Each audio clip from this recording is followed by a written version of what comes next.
Obi Kweni. Ọtụtụ abe ya ọma mgbede ọma depending your time zone. Anyị ya adịkwa ka echi. Maka na echi adịghị agwụ agwụ ka anyị na-abaga ọbụla isonyebe. What are you waiting for? Click the like button, subscribe, comment, share if anyị na-ekwu na nke ikpeazụ o ji eruru gị. If you are just coming across our channel for the very first time, this is Kelenna TV. We are live and we are direct, bringing you the gospel of redemption like your doorstep. If I make common sense, the reason I brought him if no, him if cry him if man what if you need for my cantos where but I just want to make common sense as always. Congratulations to us. This is our 2 years standing on the path of truth, not being an IPOB member. Not being biased. You gotta go. Imala ọrụ anyị ewuregwere ya bụla anyị ewure gị ya. You gotta go. Ka m na-agwa ya. So o nwere ihe nji agbaịrị gị. Anyị ekwuole inwe evidence gị make it available. Ka ekwuiri gị. Ihe a bụ ọrụ m like this media. Ọrụ m bụ weta your evidence. Anyị ekwuiri gị. Iji ewepụta evidence, try ya la akọrọ ihe niile la akọ. Ejide gị n'ụkwụ. Esi n'ọbụla aka. Ejide gị n'aka. Isi n'ọbụla isi. Ejide gị n'isi. Isi n'ọbụla ọdụdụ. Ejide gị n'ọdụdụ. Isi n'ọbụla olu. Ejide gị n'olu. Isi n'ọna ntị. Ejide gị na ntị. Isi n'ọna anya. Ejide gị n'anya. Isi n'ọna ọnụ. Ejide gị n'ọnụ. Isi n'ọna eze. From eze. Isi n'agba. You got that? It's just going to be a quick one. This audio no online. And in fact, I will tell you the handle where I got it from. Okay, let me not say it now. We'll say it at the end of it because I don't want to go back to the video. Can you find the evidence said online against finance minister? Former. You got to go? Former finance minister. This evidence is coming out now, but this is something that have actually happened while Mazeba is still on seat. What I am about to play to you is something that happened while Mazeba was still on seat. How he refused to present details of his account, let me use that word, before the prime minister. Onye refused to present details of his account before the prime minister, or the Ziggy Kobo, deputy prime minister, Koya loyal to. That is to say that of a truth, Mazeb and Joko have suffered Naka people like this. And you should not be surprised the way what is playing out now is playing out. That is the honest truth. If something like this can actually happen under Mazeba and it was swept under the carpet by the PM, not raising alarm, maybe he was waiting for the appropriate time for him to take his decision or his stand. And what is happening now? There are people that was watching then, or yes, there are people that was around. Somebody like this in Ngozi Orabeze, she was around, seeing the character he is displaying under PM, and she may say it to herself that people like this, that she can't work with them. So for her to make sure that people like this is not included in her cabinet, or people like this did not come close to her, that may be the reason why she used the word dissolved.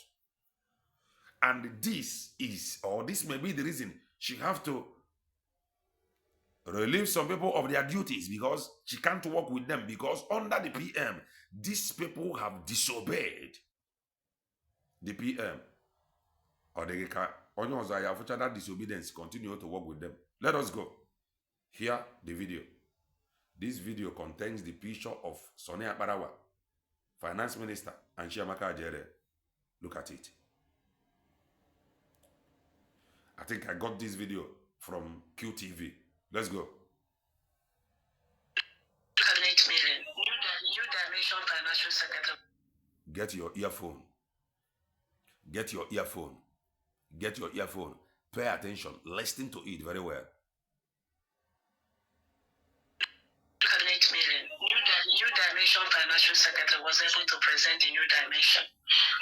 When this guy was called to make his presentation, instead of him to say, "Oh, maybe he's not ready. Oh, I'll bring it the next day," just to give excuse, "Oh, I have report from so to this month." He didn't even address it. He started accusing cabinet members, according to him, that are not making any contribution. That's what I don't. He was called to make presentation. He did not do anything. Rather, he started abusing the cabinet members that have not, or according to him, cabinet members that have never made any contribution. This was happening under Mazi Ekpa. So, can you work with people like this if you are among the cabinet and somehow leadership adaghi n'ụkwụ ma ọ daghi n'aka ma ọ daghi n'isi ị matala onye a na ihe a bụ nsogbu ya la ọ dị ekwe enye account? Can you work with people like this? Let's continue to listen. It happened under Mazi Ekpa. So one may ask, if something like this happened under Mazi Ekpa, why will Ngozi Orabeze work with him? Ọ bụrụ mma asa aka ya. I don't want to talk about the individual. That's why I just want you all know who is who. At the end of the day, he never said, "I will bring it this day. I will come back this day." This is the presence of the Prime Minister. After insulting them, sorry, I'm going to take it back. After insulting them, he did not tell them when or where, how he will bring it. And the lady just said, in the presence of the Prime Minister. Mazi Ekpa Njoko. Let me take it back a little. Just pay attention. Ka ị mata ihe wetara eji rewepụ ya. Ya wetara anyị ji ekwu oge ahụ ngedebe emotion by the side. Ha wepụta fact ha ji ka anyị gbanyere ha. Because ihe anyị nọ bụ onye na-ekwu eziokwu. If you have superior argument, anyị akwere gị. Ije eme nke ị nwere datọrọ ya.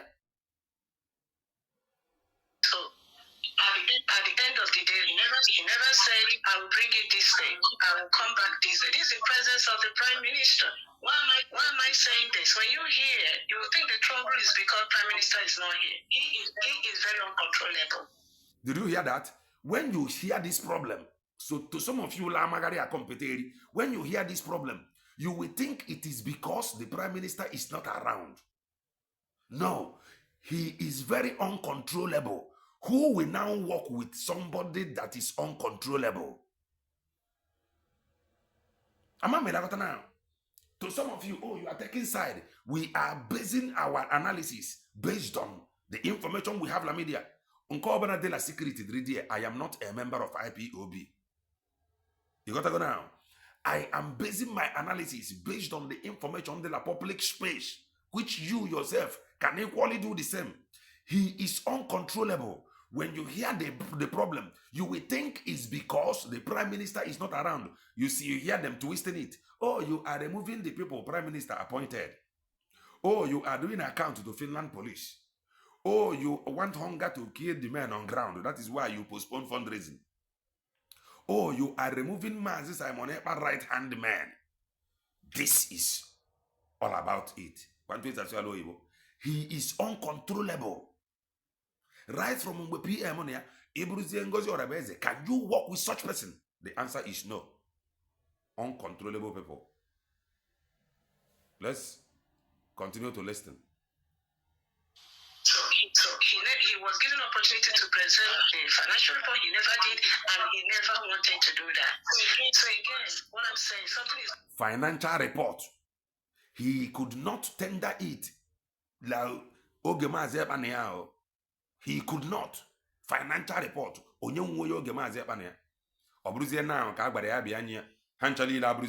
The same report he could not do while Mazi Ekpa was around. Up to date, he could not do the same report. What happened? These people now supported him. Change it to come and give account. Change it to you are giving account to Finland police. He could not give financial report under Mazi Ekpa. What of over Mazi Ekpa?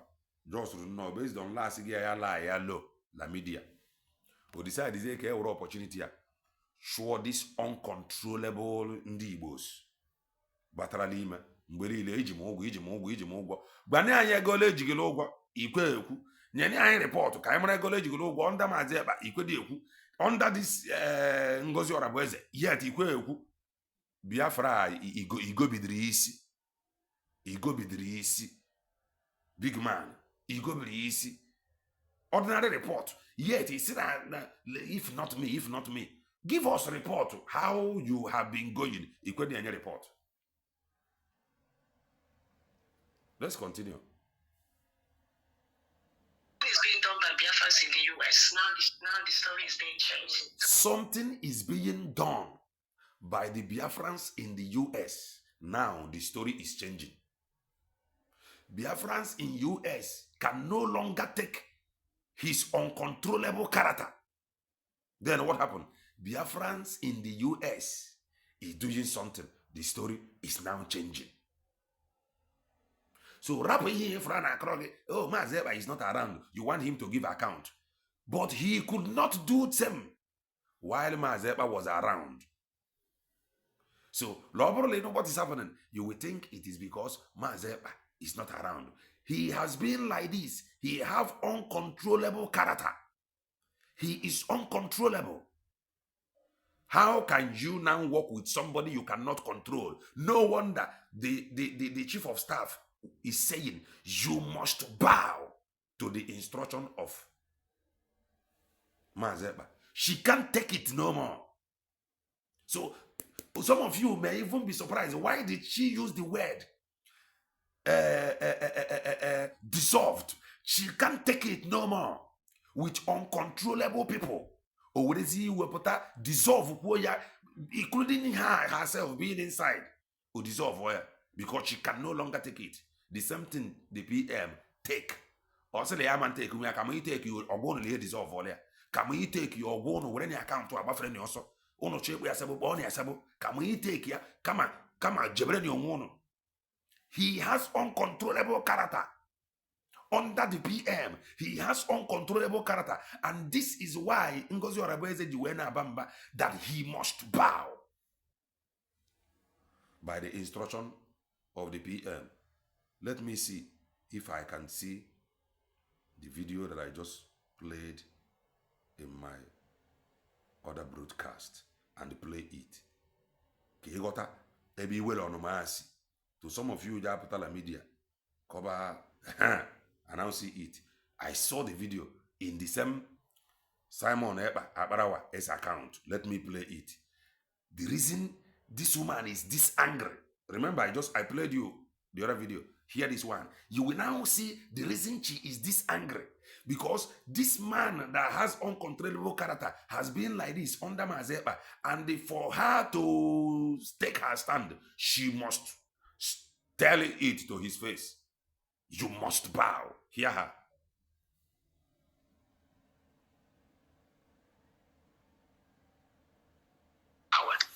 If you think PM knows that you can run this struggle, he would have made you the one in charge until he comes up. But the Prime Minister didn't do that. And as long as... Why will he do that to uncontrollable people? Why will he do that to people that has uncontrollable character? Uncontrollable human being. Obundin da ka aja hapụrụ ọrụ. Tomorrow hapụchara ndị uncontrollable pụta. Before ala hapụtara ha erele Biafra gwa sef la ọ dị etinye ego. Lord of Prime Minister l'ọnụ. The former video said that he has uncontrollable character. But when you hear them talk, you will think that the problem is all about now because the PM is not here. He have been like this under the PM. Hear him, hear her. The reason why she is angry, that you must bow because she know her as someone that has uncontrollable character. He didn't do that. Ihe anyị na-ezi ebe a bụ oziọma nke Chineke. Wepụta your evidence. Anyị zie ya with anointing. Mala iji enwe evidence. Jebe gị. You must bow by that instruction. I took it back. And as long as he didn't do that, you must bow by that instruction. You must bow because she know that this man has uncontrollable character.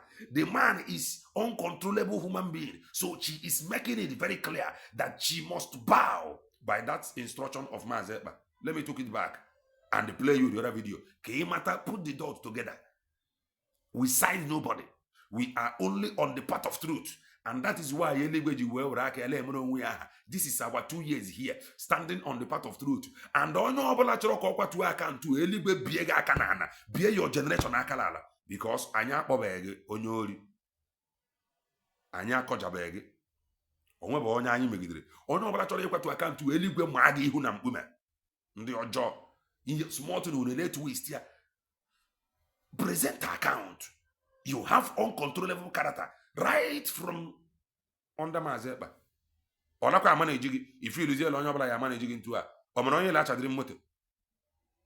Didn't do that. You must bow. You must by that instruction that the didn't do that. And as long as he didn't do that, you must bow by that instruction that the Prime Minister gives. That's the right thing to do. If you truly love the PM, as you say. I'm letting our angels, so henceforth, desist from contacting Nkere or socks. Okakuma ka the angels are like Queen Kahamata, Lonya uncontrollable character, no uncontrollable human being. Because on your fraud into a continue to listen. I will allow this video to play. Then I go back to the other one. Evidence I ain't about you ain't water. I ain't put together. Don't come here and tell me that I'm taking side. In evidence these people you present. As I know their jobs when Obatobia was around, and I'm very, very happy. Many of the angels got that information, and he's going to continue that way. Give that power. If you think PM knows that you can run this struggle, he would have made you the one in charge until he comes out. But the Prime Minister didn't do that. And as long as he didn't do that, you must bow. You must bow. Let me now take you to why this word, you must bow. We accumulated anger. She can't take it anymore because she knows that this person is uncontrollable. So for her to make sure that she perform her duty very well, he must bow. If he cannot bow, she kick her out. Let us go. I am going to take it back.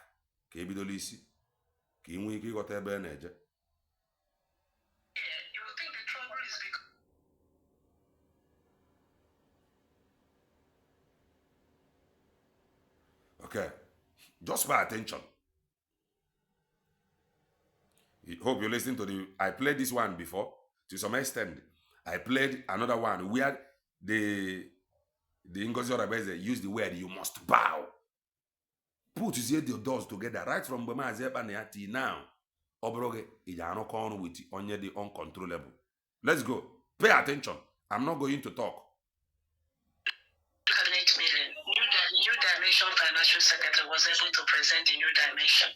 When this guy was called to make his presentation, instead of him to say, "Oh, maybe he's not ready. Oh, I'll bring it the next day," just to give an excuse, "Oh, I have a report from so to this month." He didn't even address it.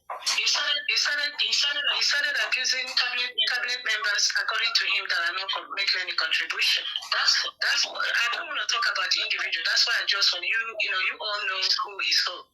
At the end of the day, he never said, "I will bring it this day. I will come back this day." This is the presence of the Prime Minister.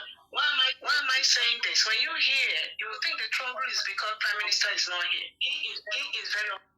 In the presence of the Prime Minister, he is uncontrollable. He could not give account. Prime Minister is not here. Yet, he don't want to give account. Who will work with such person, seeing his character under Mazeba? Let me take it back a little. Let's go. Just when you all know who is who. At the end of the day, he never said, "I will bring it this day. I will come back this day." This is the presence of the Prime Minister. Why am I saying this? When you hear, you will think the trouble is because Prime Minister is not here. He is very uncontrollable.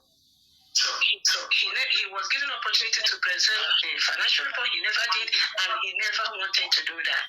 So again, what I'm saying, something is being done by Biafrans in the U.S. Now the story is being changed. So there is a Treasury committee that he will not make the account open to everybody. That they will use it to make Biafrans in U.S. is now doing something, and he know that they are doing something. The story is now changing. He is now telling them that they have the Treasury committee. You gotta go that he don't want to release it so that they will not use it for content. Well, that's something can use way for content. But ego, you not competely. Well, I can use way for content. But ego, I'm not in a go. Biafra la kwụm ọ ya wepụta ya anya fụ evidence gbanyere ndị be anyị na-etogide na arụ ọrụ ọfụma ha wọchị anyị ọrụ ga-aga viral at the end of the day onwe nke YouTube na-enye anyị ịchọ isi ya ịnọgidere ego anyị ọdụ ịchọ irelease statement ịchọkwana ya ka anyị nwa ndị ji eji the content were rụọ ọrụ ka anyị rie nri achọghị m ịkpọ gị iyi o tinka etie gị ka ahụ dị mmadụ bụ ihe nka ịchọ ka anyị mee content rie nri anyị akpọrọ gị onye ori present your information anyị were ya mee kọntentị ndị akwụ anyị ụgwọ we go on ịnọgide ego anyị ọdụ nọgidekwa infọmeshọn anyị ji ije eri nri ọdụ nwoke ịbụkwa onye obi akpọ tegod agụ ịbụ onye obi akpọ ha ịbụ onye obi akpọ you are very uncontrollable. Let's continue to listen. Make a program, but New Dimension made presented their own account. Nobody used it for program. Why would anybody? All these stories if Ralako. Hey, you want to do account. You are asking account to when PM is not there. Oh, you are making account to Finland police. Story oh, you are going to use it for content. That is why I'm not going to release it. Oh, these people, why are they asking for money? They have not contributed anything. But he Diego Biafra Lile. I got to give my account. It's all I will account my content. To God, obi adịghị mma nwanne. Ndị Igbo ego ọ baala gị n'aka ịchọzie ka eme content.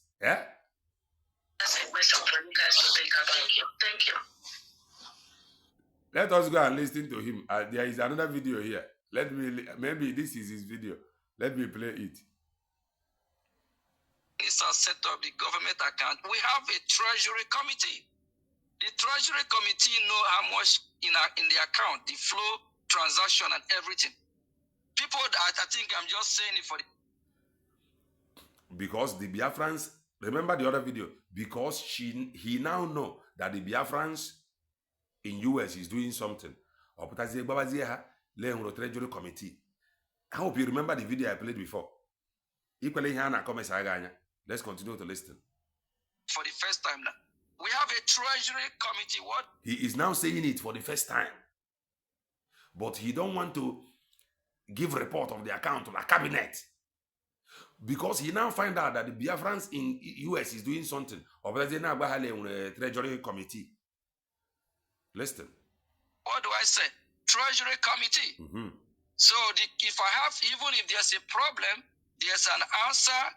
Who to answer to is the Treasury committee. Mm-hmm. So this Treasury committee is as well pleased. The Treasury committee know the in and out of. Because they are pleased. That is the reason you cannot give report of your account in the presence of the PM. The Treasury committee is pleased for that reason. The PM has no right to know. The cabinet has no right to know the report. Now, you now find out that the Biafrans are doing something in US. In Bazia Hale on the Treasury Committee. Let's hear continue. This has set up the government account. We have a Treasury committee. The Treasury committee know how much in the account, the flow, transaction, and everything. People that I think I'm just saying it for the first time now. We have a Treasury committee. What do I say? Thank God he said he is just saying it for the first time. But before the PM, who may be, or there may be, law when the Treasury Committee, law PM, boy, set up. Then the PM set up the Treasury Committee, and now Ozionye Finance Minister, come and give us report. la presence of all the cabinet ọjụ gbaa isi akwara ọpụtazie na ala agbaghala enwere treasury committee so la enwezie treasury committee la maazi ekpe enwe right to know or the cabinet enwe right to know ịma ntụ ego si aga. After playing this video, I'm going to play the other one again before I end. If you are in Bongo chọta data ele webụta ya ntụ ịghọta ihe a na-ekwu ihe ọrụ a na-arụ na-enye anyị sleepless night inwe super chat enye anyị. We are online 247 to make sure na anyị nwetara the best onye na-ekwu eziokwu ka a guide ya gị ọfụma hapụ emotion. Set up the government account. We have a treasury committee. The treasury committee know how much in the account, the flow, transaction, and everything. People that I think I'm just saying it for the first time now. We have a treasury committee. What do I say? Treasury committee. So if I have, even if there's a problem, there's an answer. Who to answer to is the treasury committee. So this treasury committee is as well pleased. The treasury committee know the in and out of the account. So why will I bring the account to people that are still called Achikata Ekuono? You see? The next thing they will use it. Same uncontrollable. The lady was complaining. Achikota Ekuono. In the cabinet, Achikota Ekuono. Who will work with this man? Nde you want to do account to finish police. Cabinet Achikota Ekuono. No one then you wrote until I watched Dr. Ngozi Oraboeze yesterday and her team. And to be honest with you, I am pleased. How do you feel later about war? At the end, the story about promised land or they are possible. I will just use some of you for the meantime. Going forward, man, drop with a fresh hand that has nothing to, that have something to offer. Men and women that has no stain. I will enter with them to the promised land, not with somebody Bagana Biafra Jerisigi, Okuventu Akucha, Nambatakuya Cobra de Paka. Then in here, men will see talking about the promised land. I will not take you to promised land. I will leave you behind. But with a fresh hand that have something to offer. I'm being honest. Continue to listen. My Lord, we want it to sink deep. Deep like your brain, ki debe much on by the side. Again,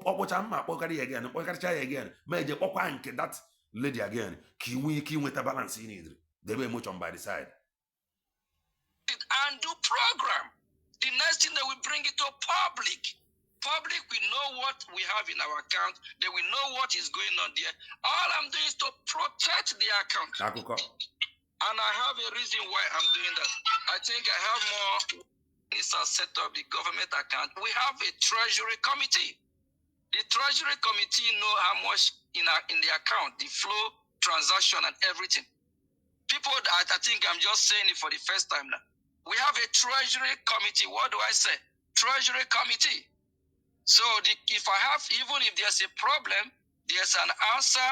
Who to answer to is the treasury committee.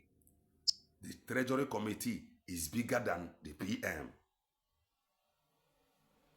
The other lady said that he is uncontrollable. Continue to listen.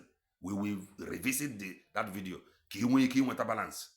So this treasury committee is as well pleased.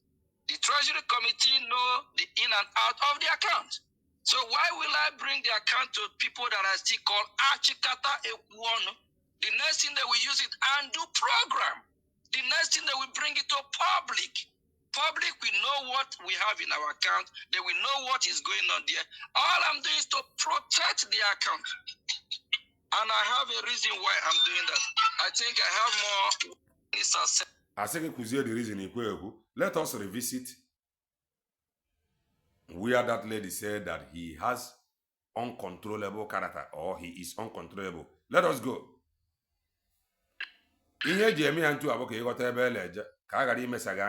With emotion. Hear it. Cabinet meeting. New dimension financial secretary was able to present a new dimension.